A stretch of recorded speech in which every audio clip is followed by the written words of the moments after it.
Triceratops is a super recognizable dinosaur, but we are basing our idea of our Triceratops on something that is not so solid.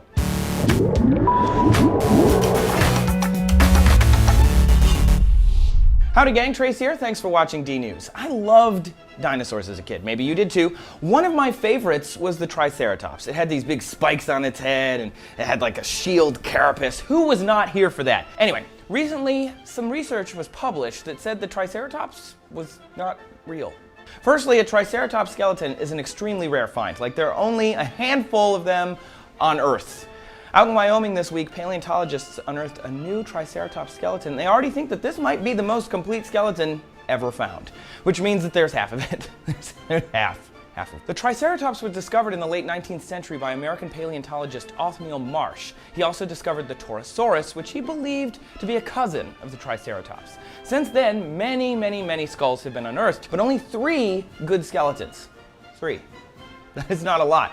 And back in the 1880s, Marsh based his entire species designation on even less. Most of the time, paleontologists only dig up bits and pieces of whole skeletons. They never actually see the full picture. Fast forward to the modern day and enter famous doctors Jack Horner and John Scannella. These guys spent 10 years analyzing skulls from the Triceratops and the Brontosaurus, which, again, Marsh thought were different. These guys disagreed. These two paleontological experts say the Triceratops is in fact a teenage version of the Brontosaurus. The Brontosaurus has a slightly different angle on its horns, and its skull is larger, with more holes and frills. But the name will remain Triceratops, so for the 5 of you who have heard of the Brontosaurus, you know, we're sad too. How did this happen? How did my childhood get tricked? Well, Marsh was in competition with a guy named Edward Cope, and this rushed work caused some problems. Most skeletons are not actually found as a whole. They're small chunks, or even more likely, few actual bones. Remember the Brontosaurus? Try and find it now.